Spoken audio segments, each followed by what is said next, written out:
جہاز 30,000 فٹ کی اونچائی پر پرواز کر رہا تھا۔ تمام مسافر اپنی نشست پر سکون سے بیٹھے تھے۔ مسافروں کو رات کا کھانا پیش کر دیا گیا تھا۔ کچھ کھانے میں مصروف تھے اور کچھ کھانا کھا چکے تھے اور سونے کی تیاریوں میں لگے ہوئے تھے، تو کوئی کتاب ہاتھ میں لیے اپنی بوریت مٹا رہا تھا۔ فرسٹ کلاس سیٹ پر ایک درمیانی عمر کا بزنس مین بیٹھا تھا۔ اس کا نام آہت تھا۔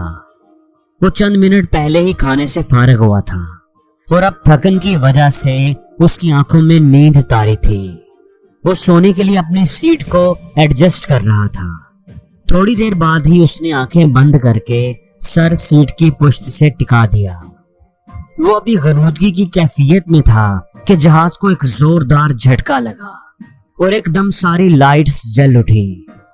اس اچانک زوردار جھٹکے سے آہت کی آنکھیں ایک دم کھل گئیں۔ لگ رہا تھا کہ جہاز کے ساتھ کوئی حادثہ پیش آ گیا ہے۔ ایمرجنسی سائرن بجنے لگا تھا۔ اگلے ہی لمحے ایک پائلٹ نے اعلان کیا کہ جہاز کا ایک انجن فیل ہو چکا ہے اور دوسرے انجن میں بھی خرابی کے آثار نظر آ رہے ہیں۔ اس صورتحال میں ہم پرواز جاری نہیں رکھ سکتے۔ کریش لینڈنگ کرنے کے علاوہ ہمارے پاس کوئی چارہ نہیں۔ جہاز تیزی سے نیچے کی طرف جا رہا ہے۔ ہمارے پاس صرف 10 منٹ ہی بچے ہیں۔ جہاز کے بچنے کے چانسز صرف 30% ہیں۔ اللہ کو یاد کریں، دعائیں مانگ لیں۔ موت کی خبر سن کر مسافروں کی سانسیں تو جیسے حلق میں اٹک گئیں۔ جو جہاں تھا وہیں جم کر رہ گیا۔ جہاز ایسا وحشت ناکی کا منظر پیش کر رہا تھا کہ دل سے چیخیں نکل آئیں۔ آگے بیٹھے بزنس مین نے یہ سب سنا تو وہ چیخنے لگا کہ یہ کیسی بےہودہ بات ہے۔ تمہیں معلوم نہیں کہ میں کون ہوں؟ میری کتنی کمپنیاں ہیں، تم ایسا کیسے کہہ سکتے ہو؟ پائلٹ نے یہ سنا تو اس کی بات درمیان میں ہی کاٹ کر بولا، جناب چیخنے چلانے کا کوئی فائدہ نہیں۔ چند منٹوں میں ہو سکتا ہے ہم سب میتوں میں بدل جائیں، لہٰذا بیٹھ کر دعا کیجئے، اپنے گناہوں کی معافی مانگ لیجئے۔ میں آپ سب کے لیے ایک آخری کام کر سکتا ہوں۔ یہ کہہ کر وہ اندر گیا اور ایک چھوٹا سا باکس لے کر باہر آ گیا اور بولا کہ یہ دیکھیں، یہ خصوصی ساخت کا ڈبہ ہے۔ آگ یا کسی دھماکے کا اس پر کوئی اثر نہیں ہوتا۔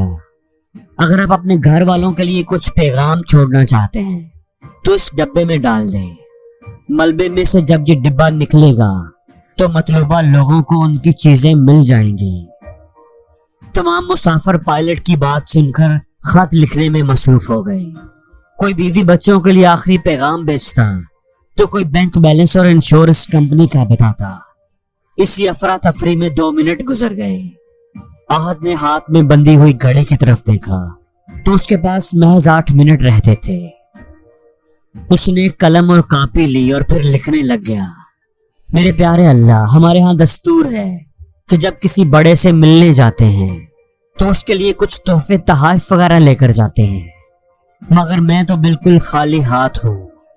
میں نے اپنی زندگی کے 40 سال کس طرح ضائع کیے، مجھے آج یہ سوچتے ہوئے اور بتاتے ہوئے بہت تکلیف ہو رہی ہے۔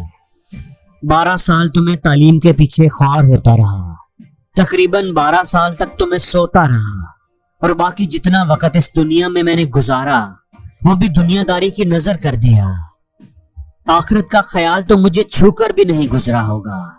آج جہاں جتنے بھی لوگ موجود ہیں ہو سکتا ہے کہ وہ اپنے نیک اعمال کے ساتھ یہاں پر حاضر ہوں، لیکن میں تو سراسر ندامت لے کر آ رہا ہوں۔ ممکن ہے کہ یہاں موجود سب مسافروں میں سے میں ہی سب سے زیادہ گناہ گار ہوں، اور شاید آج میرے ہی گناہ سب کو لے ڈوب رہے ہوں۔ اے میرے مالک، میں تجھ سے معافی مانگتا ہوں ان تمام گناہوں کی جو میں نے جان بوجھ کر کیے یا انجانے میں کیے۔ آہت کی آنکھوں میں آنسو تھے، اس کا قلم تیزی سے چل رہا تھا۔ اچانک اسے لگا کہ جیسے دور سے اسے کوئی آواز دے رہا ہے۔ اب وہ آواز قریب آ گئی تھی، کوئی اس کو جھنجھوڑ رہا تھا۔ ایک دم آہت نے آنکھیں کھول دی۔ اس کا جسم پسینے سے شرابور تھا۔ جہاز کا عملہ اسے جھنجھوڑ رہا تھا۔ شاید جہاز کی لینڈنگ کا وقت قریب آ گیا تھا۔ وہ اپنی منزل پر پہنچ رہے تھے۔ جہاز میں سب کچھ نارمل تھا۔ جہاز پرسکون فضا میں پرواز کر رہا تھا۔ وہ ایک خواب تھا، مگر اس خواب نے اسے خواب سے جگا کر حقیقت سے روشناس کروا دیا تھا۔ دوستو، موت بتا کر نہیں آتی کہ میں آ رہی ہوں، تیاری کر لو، بلکہ وہ تو کسی بھی وقت آ سکتی ہے۔ اس لیے اس کی تیاری کے لیے روز کچھ نہ کچھ اہتمام ضرور کرنا چاہیے۔